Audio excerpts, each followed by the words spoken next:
नमस्कार, स्वागत है आपका। गौरव शुक्ला मैं हूं आपके साथ और इस बुलेटिन का आगाज करेंगे एक बड़ी खबर के साथ। बड़ी खबर है हिमाचल के लोगों के साथ जुड़ी हुई। हिमाचल की सरकार ने संकेत साफ कर दिए हैं कि लॉकडाउन 4 में आपको ज्यादा रियायतें नहीं मिलने जा रही। बड़ी खबर इस समय हिमाचल से जुड़ी हुई यह है कि हिमाचल में बस सर्विस फिलहाल शुरू नहीं की जाएगी। जी हिमाचल में अभी नहीं शुरू होगी बस सेवा और इसको लेकर साफ कर दिया गया है कि जब तक केसेस सामने आ रहे हैं तब तक किसी तरह की कोई रियायत नहीं दी जाएगी। लॉकडाउन 4 में ज्यादा छूट नहीं दी जाएगी। मुख्यमंत्री जयराम ठाकुर का यह बयान सामने आया। उन्होंने कहा कि जरूरी छूट पर आज शाम को हम फैसला लेंगे और ज्यादा छूट पर 8-10 दिन बाद फैसला लेंगे। यानी कि अभी फिलहाल कोई बहुत बड़ी छूट हिमाचल के लोगों को मिलने नहीं जा रही। ज्यादा छूट पर 8-10 दिन में फैसला सरकार लेगी। जब तक प्रदेश में मामले कम नहीं होते तब तक सख्ती रहेगी, फिर मामले नहीं बढ़े तो छूट पर विचार किया जाएगा। हिमाचल में बहुत ज्यादा केसेस इस समय नहीं है। अगर हम तुलना करें पंजाब या फिर हरियाणा के साथ या अन्य राज्यों के साथ, लेकिन बहुत एहतियात के तौर पर बड़े कदम उठा रही है हिमाचल की सरकार। और यह भी बता दें आपको कि कर्फ्यू को कंटिन्यू रखा गया है। पंजाब में कर्फ्यू खत्म कर दिया गया। देश में तकरीबन लगभग हर जगह पर खत्म है कर्फ्यू, लेकिन कुछ जगहों पर अभी भी कर्फ्यू है और उनमें से एक हिमाचल भी है। हिमाचल में भी अभी 31 मई तक कर्फ्यू को ही आगे बढ़ाया गया।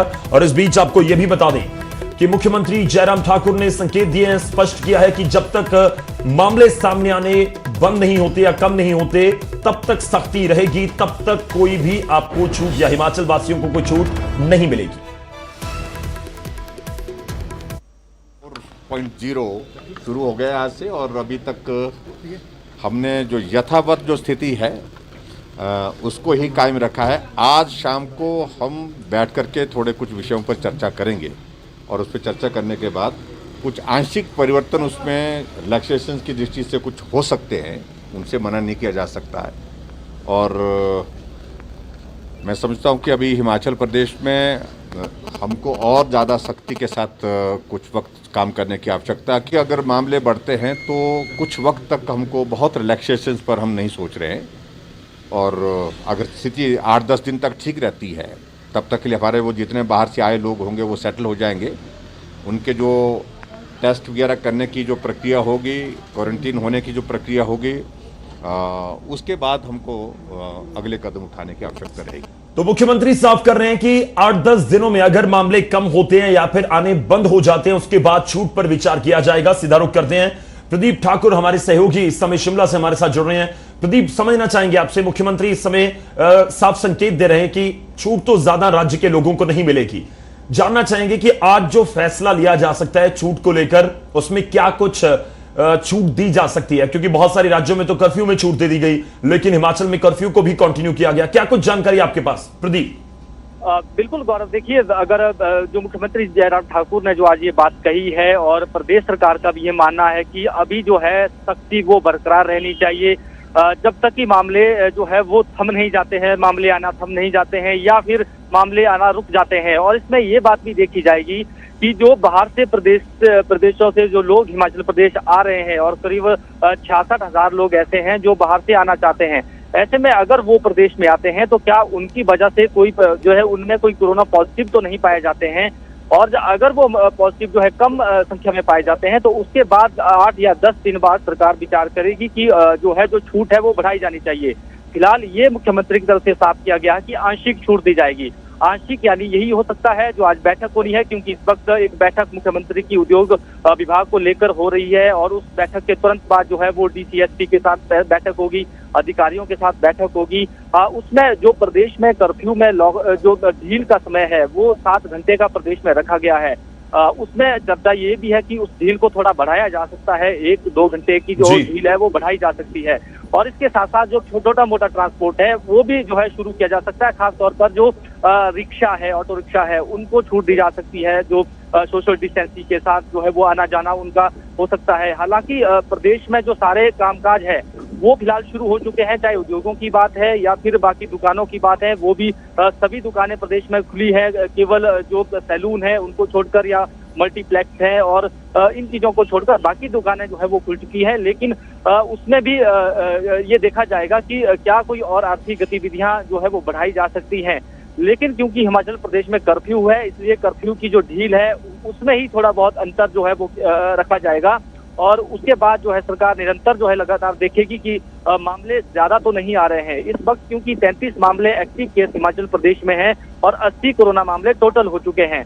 तो ये बात ध्यान में रखते हुए सरकार को लग रहा है कि थोड़ी सख्ती अभी करनी चाहिए, और खासतौर पर जो बाहरी राज्यों से आ रहे हैं, क्योंकि बाहरी राज्यों में केस बहुत ज्यादा हो चुके हैं कोरोना के, और प्रदेश के लोग जो है उनके आने का सिलसिला जारी है। आज भी 3 ट्रेनें जो है वो हिमाचल के लिए आई है जो है लोगों को लेकर।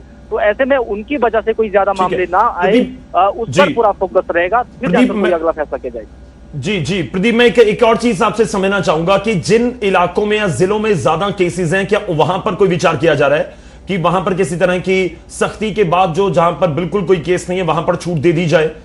क्योंकि मामले बेशक 35 इसमें एक्टिव हैं, लेकिन दूसरे राज्यों से इसकी तुलना करें तो बहुत ज्यादा केसेस हिमाचल में नजर नहीं आते।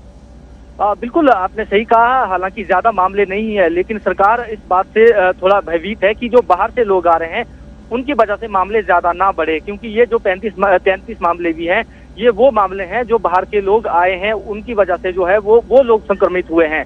लेकिन जो प्रदेश में कंटेनमेंट जोन है उसको लेकर सख्ती पहले से ही है, और वो सख्ती आगे भी जो है वो रहेगी। वहां पर जो है जो दूसरी जो दुकानें हैं, जो आर्थिक गतिविधियां हैं, वो अभी भी शुरू नहीं हुई है, वहां पर वो पूरी तरह से बंद है। और यहाँ तक कि जो कई क्षेत्रों में जो कंटेनमेंट जोन है जहाँ के पॉजिटिव मामले आए हैं, वहां पर जो है लोगों को भी जो है जो कर्फ्यू ढील है उस वक्त भी आने जाने की अभी जो है ज्यादा इजाजत नहीं है। लेकिन जो ऑरेंज जोन है, क्योंकि हिमाचल प्रदेश में एक भी रेड जोन नहीं है, केवल ऑरेंज जोन और ग्रीन जोन हिमाचल प्रदेश में है, तो ऐसे में जो ग्रीन जोन है वहां पर भी सख्ती बराबर रखी जाएगी और ऑरेंज जोन में भी सख्ती बराबर रखी जाएगी। लेकिन अभी क्योंकि बैठक होनी है और उसमें सभी जिलों की तरफ से राय भी आएगी, अधिकारियों से भी राय आएगी कि आगे क्या करना है, और साथ में जो सरकारी कार्यालय है उसको खोलने को लेकर भी उसमें कितना स्टाफ जो लाना है उस पर भी आज चर्चा होनी है, और कार्मिक विभाग उसको लेकर भी अलग से आज आदेश जारी करेगा, क्योंकि अभी 30% स्टाफ के साथ कार्यालय जो है वो खोले गए हैं, और ये भी जो है वो चर्चाओं में है कि ये 50% स्टाफ के जो स्टाफ की संख्या है वो की जा सकती है। तो देखना होगा कि बैठक में क्या कुछ निकल कर आता है। जी बिल्कुल, आप नजर बनाए रखिएगा, आपसे अपडेट लेते रहेंगे। शुक्रिया प्रदीप हमारे साथ जुड़ने के लिए, इस पूरी जानकारी के लिए। तो हिमाचल के लोगों के लिए इस समय एक बड़ी खबर है कि हिमाचल सरकार, मुख्यमंत्री जयराम ठाकुर ये साफ कर रहे हैं कि अभी कोई हम ज्यादा न्याय देने के मूड में नहीं है। कर्फ्यू पहले ही बढ़ा दिया गया है, और इस बीच आज होने वाली बैठक में भी बहुत सारी चीजें साफ हो सकती हैं कि क्या कुछ रियायत दी जाती है या फिर नहीं।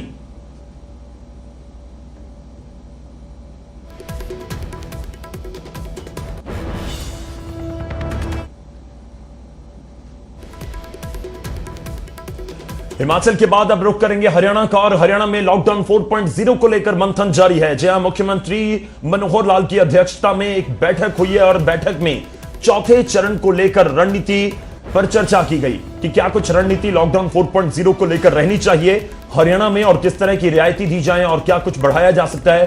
हालांकि हरियाणा ऐसा प्रदेश है जहां पर सबसे पहले कुछ चीजें हुई हैं, खासतौर पर जब हम छूट की बात करते हैं, चाहे रोडवेज की बसें चलाने की बात हो या और छूट देने की बात हो, तो हरियाणा में लॉकडाउन 4.0 को लेकर अहम बैठक हुई है। लॉकडाउन के चौथे चरण की तैयारी पर चर्चा की गई। मुख्यमंत्री मनोहर लाल की अध्यक्षता में मंथन हुआ, तमाम प्रशासनिक अधिकारी भी बैठक में मौजूद रहे। तो ये एक अहम मीटिंग बड़े अधिकारियों के साथ मुख्यमंत्री मनोहर लाल ने की है। प्रदेश के जो रणनीति करता है, जो रणनीति बनाते हैं, उनके साथ ये मंथन किया गया कि आगे की रणनीति क्या कुछ रहे। हरियाणा में लॉकडाउन 4.0 को लेकर क्या कुछ रियायतें, छूट दी जा सकती है। चलिए रुक करते हैं, चंडीगढ़ से हमारे संवाददाता हमारे साथ जुड़ रहे हैं फोनलाइन के ऊपर, अंकित दुधानी। अंकित, जानना चाहेंगे मीटिंग में क्या कुछ खास था, क्या कुछ आपके पास जानकारी 4.0 को लेकर कैसी रूपरेखा तैयार कर रही है हरियाणा सरकार? बिल्कुल गौरव, जो चौथा चरण है अब लॉकडाउन का, तो उसको लेकर के बैठक हुई है। मुख्यमंत्री की अध्यक्षता में बैठक हुई है। कैबिनेट जो है सचिव हैं, जो चीफ सेक्रेटरी हैं, डीजीपी हैं, सब लोग इस बैठक के अंदर मौजूद थे। और केंद्र सरकार की ओर से जो आदेश दिए गए हैं, जो निर्णय किए गए हैं, वो सब के सब हरियाणा के अंदर भी लागू होंगे। और जिस तरह से बसें चलाने का निर्णय पहले ही हरियाणा सरकार ले चुकी है, अभी कुछ रूटों के ऊपर अब बसें और चलेंगी। दिल्ली के जो रूट है उनके ऊपर भी बस चलाई जाएगी, और जो दूसरे जी जो गौरव, मैं आपको बताना चाहूंगा कि जिस तरह से दूसरे जो प्रदेश हैं, बिल्कुल आप नजर बनाए रखिए, आपसे अपडेट लेते रहेंगे। जी जी, शुक्रिया अंकित, धन्यवाद हमारे साथ जुड़ने के लिए इस पूरी बातचीत के लिए। तो अंकित की तरफ से ये जानकारी दी जा रही थी बसेस को लेकर, बहुत सारी चीजों को लेकर ये मीटिंग हुई है लॉकडाउन 4.0 की, और अहम मीटिंग क्योंकि इस समय चौथे चरण को लेकर मंथन हो रहा है। लेकिन इस बीच ये भी एक गौरतलब बात है कि चौथा चरण तो शुरू हो चुका है, लेकिन केंद्र की गाइडलाइंस बहुत लेट आई, बहुत देर से आई। तीसरे चरण के आखिरी दिन गाइडलाइंस पहुंचती हैं और उसके बाद चौथा चरण की शुरुआत हो गई और अभी राज्य मंथन ही कर रहे हैं कि क्या कुछ दी जाए छूट और क्या कुछ नहीं।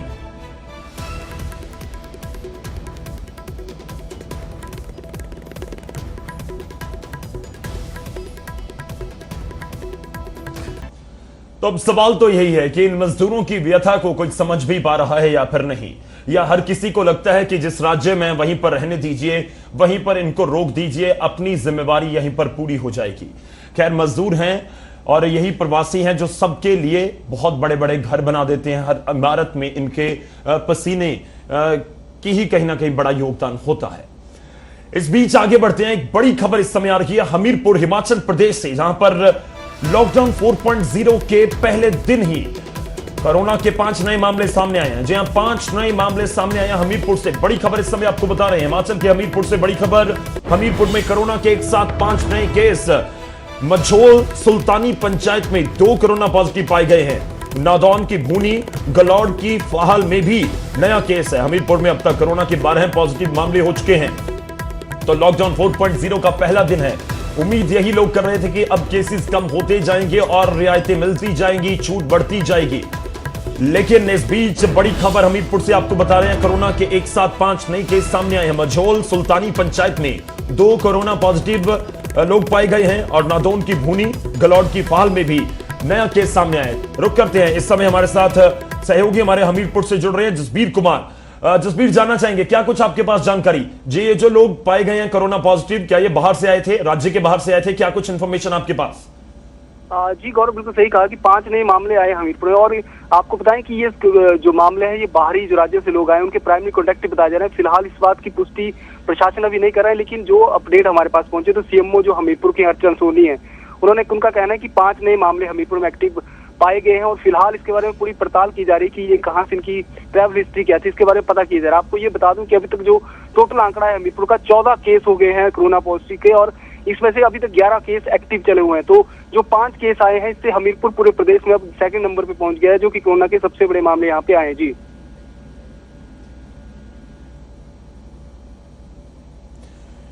तो अपडेट अपने दर्शकों को कर दें। हम 12 केसेस का जिक्र कर रहे थे, लेकिन हमारे सहयोगी ने अपडेट कर दिया कि हमीरपुर में 14 पॉजिटिव मामले अब तक हो चुके हैं और उनमें से 11 एक्टिव केस हैं इस समय हमीरपुर में। शुक्रिया, बहुत बहुत धन्यवाद जसबीर हमारे साथ जुड़ने के लिए, इस पूरी बातचीत के लिए। तो इस समय बड़ी खबर हमीरपुर से आपको बता रहे हैं, जहां पर 5 नए केसेस पाए गए हैं और 5 नए केसेस के साथ संख्या भी बढ़ती हुई राज्य में। और केवल अगर हम बात करें हमीरपुर की, तो हमीरपुर में हमारे सहयोगी जिस तरह से बता रहे थे कि 14 मामले टोटल हो चुके हैं और 11 एक्टिव मामले इस समय हैं। आगे बढ़ते हैं और अब खबर लेंगे गुरुग्राम से। इस समय सैलून, ब्यूटी पार्लर्स को बंद किया गया है, बहुत कम रियायत दी गई है अलग अलग जगहों पर प्रशासन की ओर से। लेकिन इस बीच गुरुग्राम में जो सैलून पार्लर चला रहे हैं उनकी तरफ से एक तरीका इजाद किया गया है ताकि कोरोना को फैलने से रोका जा सके और सैलून भी खुल पाए। जी हां, ये बेहद ही खास अंदाज में सैलून में जाकर कटिंग करते हैं और अपना काम कर रहे हैं। गुरुग्राम में सैलून संचालकों ने ग्राहकों को कोरोना बीमारी से बचाने के लिए एक अनोखा तरीका इजाद किया है। यहां सैलून में आने वाले ग्राहकों की कटिंग और शेव पीपीई किट पहनकर की जा रही है ताकि उनके सैलून में आने वाले ग्राहकों को किसी से या सैलून स्टाफ से किसी ग्राहक से इंफेक्शन ना हो। सैलून में और भी कई तरह की सावधानियां बरती जा रही हैं, इसका जायजा लिया हमारे सहयोगी धर्मवीर शर्मा ने। की वजह से सभी स्पा, पार्लर और सैलून जो है उनको बंद रखा गया था, लेकिन अब धीरे धीरे करके सैलून्स भी खुलने लगे हैं। इस वक्त हम गुरुग्राम के सेक्टर 15 में हैं, जहां पर कि ये सैलून जो है इसे खोला गया है। लेकिन खोलने से पहले काफ़ी चीज़ें ऐसी हैं जिनको एहतियात के तौर पर देखा गया है, परखा जा रहा है कि कोई भी अगर आता है तो सबसे पहले उसे यहाँ पर सैनिटाइज से जो है अपने हाथ साफ करने होंगे और उसके बाद ही वो जो भी यहाँ आएगा वो अंदर आ सकता है। और इसके साथ साथ अगर हम बात करें तो यहाँ पर सबसे पहले टेम्परेचर जो है उसको चेक किया जाता है और उसके बाद ही किसी को आगे आने की अनुमति है। दूसरी बात यहाँ पर यह है कि सबसे पहले जो भी आएगा उसे अपॉइंटमेंट लेना होगा और उसके बाद वो इस सैलून में आ सकता है, जो भी उसे करवाना है वो करवा सकता है। सबसे बड़ी बात यह है कि इन जो भी चेयर्स यहाँ पर रखी गई हैं उनको भी सैनिटाइज जो है किया जाता है साथ साथ, ताकि कोई भी अगर आए तो एक दूसरे के संपर्क में कम से कम ना आए, और ये ख्याल खास तौर से रखा जा रहा है। और जो भी लोग यहाँ पर पहुँचते हैं उनको पहले इसी तरह से ना सिर्फ हाथ साफ करने के लिए बोला जाता है बल्कि चेयर्स को सैनिटाइज किया जाता है और उसके बाद ही वो आगे की जो कार्रवाई है वो आगे बढ़ती है। जो भी कारीगर यहाँ पर मौजूद होता है वो बाकायदा पीपी किट में मौजूद होता है ताकि किसी भी तरह से कोई भी लापरवाही ना बरती जाए, खास तौर से क्योंकि कोरोना वायरस को लेकर सीधे से तौर पर यही कहा जाता है कि वो एक इंसान से दूसरे इंसान में जा सकता है छूने से, तो उसको लेकर के सावधानी बरतना बेहद ज़रूरी है। और इसीलिए जो भी यहाँ पर काम करते हैं वो एक खास पीपी किट में मौजूद रहते हैं। इसके साथ साथ जो भी यहाँ कटिंग करवाने आता है या फिर सैलून में कोई भी सर्विस यहाँ लेने आता है तो उसके ऊपर जो भी कपड़ा या टॉवल जो इस्तेमाल होता है उसको लेकर के भी एक खास किट इन लोगों ने मंगवाई है, जो कि एक तरह से एक ग्राहक के ऊपर वो एक बार ही इस्तेमाल होती है और उसके बाद उसे इस्तेमाल नहीं करने दिया जाता है ताकि एक दूसरे से संपर्क में आने की कोई गुंजाइश ही ना रहे। जब हम ओपन करते हैं तो जब क्लोज करते हैं तो पूरे सैलून को सैनिटाइज कर रहे हैं। कस्टमर को ध्यान में रखते हुए सर हमने डिस्पोजेबल टॉवल और डिस्पोजेबल कटिंग शीट यूज़ कर रहे हैं। नहीं, क्योंकि बहुत ही ना रिलायबल सैलून है और कोई भी सर्विस आप लो डिस्पोजेबल किट्स यूज़ हो रही हैं, वो आपको सैनिटाइज कर रहे हैं, आपका टेम्परेचर चेक कर रहे हैं, खाली मेरा ही नहीं चेक हो रहा तो किसी का भी चेक हो रहा है। तो मुझे बहुत कैमरामैन अशोक के साथ धर्मवीर शर्मा, न्यूज़ 18 गुरुग्राम। तो एक अलग तरीके से इस पूरे सैलून में काम किया जा रहा है, कहीं ना कहीं सैलून में किस तरह से लोगों को इन्फेक्शन ना हो उसको ध्यान में रखा जा रहा है। चलिए आगे बढ़ते हैं और अब बात होगी जो दिल के मरीज हैं, यानी कि जो हार्ट पेशेंट्स हैं। दरअसल मास्क हर किसी को लगाने के लिए बोला जा रहा है कि जब भी आप अपने घर से बाहर निकलिए तो मुंह पर आपके मास्क होना चाहिए, लेकिन इस बीच पीजीआई के डॉक्टर्स की तरफ से हार्ट पेशेंट्स के लिए कुछ हिदायतें दी जा रही हैं। क्या कुछ उनको सुझाव दिए जा रहे हैं, यह रिपोर्ट देखिए और मुझे इजाजत दीजिए। धन्यवाद। कोरोना वायरस ने करोड़ों लोगों को घरों में कैद कर दिया है। भारत में भी लॉकडाउन 4 की शुरुआत हो गई है। स्वास्थ्य मंत्रालय ने बुजुर्गों और 10 साल से छोटे बच्चों के लिए खास हिदायतें जारी की हैं, क्योंकि बुजुर्गों और बच्चों को कोरोना से सबसे ज्यादा खतरा है। लेकिन चंडीगढ़ पीजीआई के एक सीनियर डॉक्टर के मुताबिक दिल के मरीजों को भी खास ध्यान रखना होगा। दिल के मरीज मास्क लगाकर ना दौड़े, ऐसा करने से दिल का दौरा पड़ सकता है। जल्दी से जल्दी हमें पब्लिक को बताना पड़ेगा कि एक तो जो कार्डिक पेशेंट हैं वो क्राउडेड प्लेसेस में ना जाएं। एक क्राउडेड प्लेसेस और साथ में मास्क है तो ये कभी भी ओवर एग्जर्शन ना करें। Over exertion mean running jogging तो इनके लिए बिल्कुल नहीं है। और मास्क लगाने के बाद वैसे भी जब हम इनको एडवाइस करते हैं तो हर पेशेंट को उसकी एक्सरसाइज कैपेसिटी के अकॉर्डिंगली करते हैं। उसका हार्ट का फंक्शन कितना है, उसका बीपी का कैसे है, तो उसको बताते हैं कि जब आपने थकना है उससे आपने 70-80% तक रहना है, आपने 100% नहीं करना। देखिए इस वक्त पेंडेमिक फैली हुई है, बच्चों में भी ये हो रही है, जो दूसरों में भी है। ऐसे है कि किसी को पता नहीं, अगर किसी को माइल्ड डिजीज़ हुई है वो अपने आप रिकवर कर जाती है, पर अगर वो दौड़ेंगे या एक्सर्शन करेंगे वो सिम्टोमेटिक हो जाएंगे और उनमें कॉम्प्लिकेशन ज़्यादा हो जाएंगे। तो इस वक्त हर बंदे को ये चाहिए कि ऐसे दौड़े ना और ये ना करें। और सेकेंडली जब दौड़ते हैं सपोज उनमें इन्फेक्शन है, जब वो दौड़ते हैं तो उनमें एरोसॉल इतना जनरेट होता है वो सराउंडिंग में भी स्प्रेड हो सकती है। अगर आपको दिल की बीमारी है और आप मास्क लगाकर जॉगिंग या रनिंग कर रहे हैं तो संभल जाइए और ऐसा ना करें। चंडीगढ़ से मनोज राठी, न्यूज़ 18।